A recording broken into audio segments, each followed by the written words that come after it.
గురు పౌర్ణమి రోజు పూజ ఎలా చేయాలి? ఈ రోజున చేయాల్సిన పనులు, చేయకూడని పనులు. గురు పౌర్ణమి పురాణ కథ వినండి చాలు, జీవితం అద్భుతంగా మారుతుంది. గురు బ్రహ్మ, గురుర్ విష్ణు, గురుర్దేవో మహేశ్వర, గురు సాక్షాత్ పరబ్రహ్మ, తస్మై శ్రీ గురవే నమః. వ్యాస మహాముని జన్మతిథి ఆషాఢ శుద్ధ పౌర్ణమి. వ్యాస మహాముని జన్మతిథి. ఆనాటి నుంచి ఈ రోజునే గురు పౌర్ణమి లేదా వ్యాస పౌర్ణమి ఘనంగా జరుపుకుంటారు. వ్యాస మహర్షిని పూజించే వారికి అష్టైశ్వర్యాలు చేకూరుతాయని నమ్మకం. ఆ రోజున గురువులను స్మరించడం వల్ల త్రిమూర్తులను పూజించిన పుణ్యఫలం లభిస్తుందని పురాణాలు చెప్తున్నాయి. గురువులను, ఉపాధ్యాయులను, పెద్దలను పూజించే రోజును గురు పూర్ణిమ లేదా వ్యాస పూర్ణిమ అని పిలుస్తారు. ఆదియోగి, ఆది గురువైన మహాశివుడు ఆషాఢ పౌర్ణమి నాడు సప్తర్షులకు జ్ఞానబోధ చేశాడని శివపురాణం చెప్తోంది. ఆషాఢ పౌర్ణమి దత్తాత్రేయుడు తన శిష్యులకు జ్ఞానబోధ చేసిన రోజుగా దత్త చరిత్ర చెప్తోంది. వ్యాసమహాముని ఈ రోజున సత్యవతి, పరాశర మహర్షికి జన్మించాడని, కొన్ని సంవత్సరాల తర్వాత ఆయన ఇదే రోజున వేదాన్ని ఋగ్వేదము, యజుర్వేదము, సామవేదము, అధర్వణ వేదాలుగా విభజించాడని ప్రతీతి. ఈ పుణ్య విశేషాలను పురస్కరించుకొని ఆషాఢ పౌర్ణమి నాడు గురు పూర్ణిమగా, వ్యాస పూర్ణిమగా జరుపుకుంటారు. గురువును స్మరించుకొని గురు పూర్ణమి నాడు పూజలు చేస్తే తమకు సకల సంపదలు లభిస్తాయని చాలామంది హిందువులు నమ్ముతారు. గురు పూర్ణమి చాతుర్మాస దీక్ష ప్రారంభం సమయంలో వస్తుంది. గురువులు ఎక్కడికి వెళ్లకుండా ఒకే చోట ఉండి శిష్యులకు జ్ఞానబోధ చేసే సమయమే చాతుర్మాసం. ఈ కాలంలో వచ్చే తొలి పౌర్ణమిని గురు పౌర్ణమి అంటారు.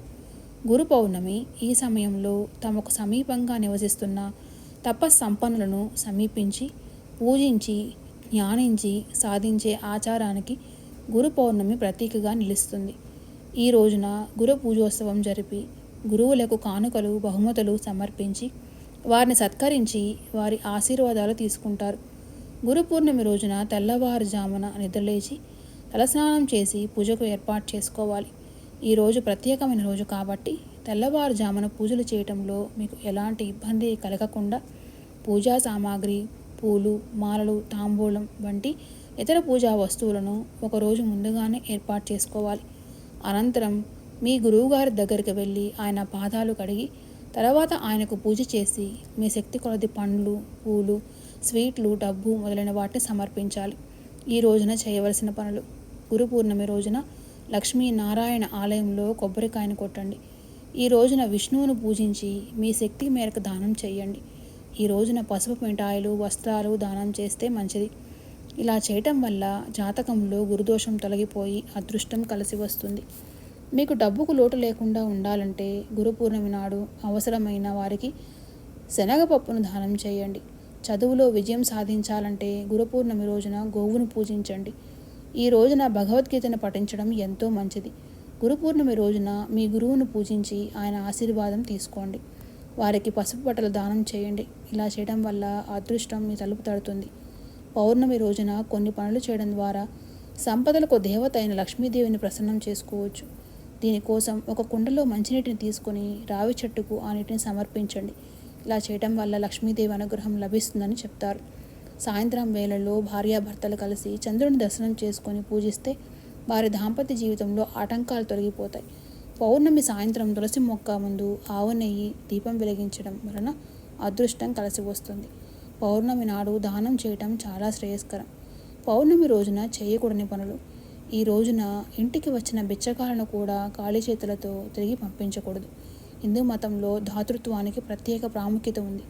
ఇది గ్రంథాల్లో కూడా ప్రస్తావించబడింది. ఈ రోజున పేదలకు లేదా అవసరం ఉన్నవారికి వస్తువులను దానం చేయటం ద్వారా మీరు రెట్టింపు పుణ్యాన్ని పొందవచ్చు.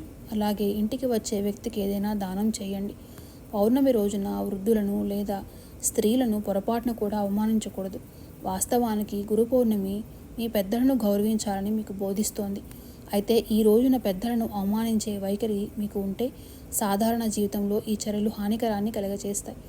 మహాభారతాన్ని మనకు అందించిన రోజు ఆషాఢ శుద్ధ పౌర్ణమి రోజు కనుక ఆ రోజును గురు పౌర్ణమిగా జరుపుకుంటారు.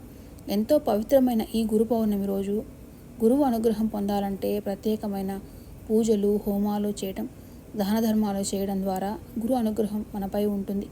ఈ గురు పౌర్ణమి రోజు పెద్ద ఎత్తున దత్తాత్రేయునికి పూజలు చేస్తారు. గురు పౌర్ణమి పురాణ కథ. గురు పౌర్ణమి విశిష్టతకు సంబంధించి ఒక చక్కని ప్రాచీన గాథ ఉంది. పూర్వం వారణాసిలో ఓ పేద బ్రాహ్మణ దంపతులు ఉండేవారు. ఆ బ్రాహ్మణుని పేరు వేదనిధి, ఆయన సతీమణి పేరు వేదవతి. వీరు ఇరువురి ప్రతినిత్యం దైవ ఆరాధనలో, ఆధ్యాత్మిక చింతనతో భక్తి జ్ఞానం కలిగి జీవించేవారు. వారు ఎన్ని పూజలు చేసినా, ఎన్ని నోములు చేసినా వారికి ఇంకా సంతాన భాగ్యం కలగలేదు. అయితే ప్రతిరోజు వ్యాస భగవానులు మధ్యాహ్న సమయంలో రహస్యంగా గంగానదికి స్నానానికి వస్తుంటారు. ఈ విషయం తెలుసుకున్న వేదనిధి ఎలాగైనా సరే వ్యాస మహర్షి దర్శనం పొందాలని వ్యాస మహర్షి కోసం ప్రతిరోజు 1000 కళ్ళతో వెతకడం ప్రారంభించారు. ఈ క్రమంలోనే వేదవ్యాసుడు ఒకరోజు ఒక భిక్షువు రూపం ధరించి దండధరుడై గంగానది స్నానానికి వెళ్తాడు. అది చూసిన వేదనిధి వెంటనే వారి పాదాలను ఆశ్రయించడంతో దానికి ఆ భిక్షువు చేదరించుకొని కసురుకున్నాడు. అయినా సరే వేదనిధి ఆయన పాదాలను మాత్రం వదలకుండా ఒకే పనిగా వేడుకున్నాడు. మహానుభావ, తమరు సాక్షాత్తు వ్యాస భగవానులని నేను గ్రహించాను. అందుచేతనే మిమ్మల్ని శరణు పొందగోరుచున్నాను అంటాడు.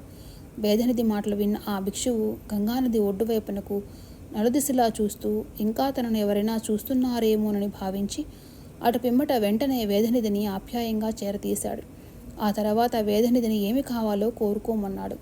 ఈ క్రమంలో రేపు నా తండ్రి గారి పితృకార్యము, దానికి తమరు బ్రాహ్మణార్థమై భోజనానికి మా ఇంటికి తప్పక దయచేయాలని వేదనిధి వేడుకున్నాడు.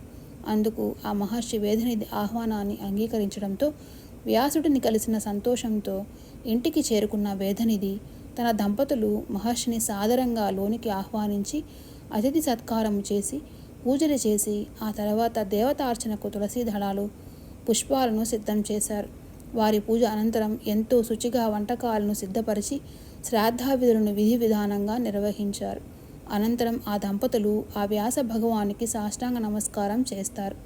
వారి ఆతిథ్యాన్ని స్వీకరించిన ముని ఎంతో సంతుష్టులైన, ఓ పుణ్య దంపతులారా, మీకు ఏమి వరం కావాలో కోరుకోమనగా తాము ఎన్ని నోములు వ్రతాలు చేసినా సంతాన భాగ్యం మాత్రం మాకు కలగలేదు అని బదులు పలుకుతారు. మాటలు విన్న ముని త్వరలోనే మీకు తేజోవంతులు, ఐశ్వర్యవంతులైన 10 మంది పుత్ర సంతతి కలుగుతుందని ఆశీర్వదిస్తాడు. అలా కొంతకాలం గడిచిన తర్వాత వేదనిధి వేదవతులకు సంతానం కలుగుతారు. ఈ క్రమంలో వేదనిధి వేదవతి దంపతులు వ్యాసముని అనుగ్రహంతో సంతానం కలగడంలో సుఖ సంతోషంతో జీవనం కొనసాగిస్తారు. ఆ తర్వాత అంత్యమున విష్ణు సాయుధ్యాన్ని పొందారు.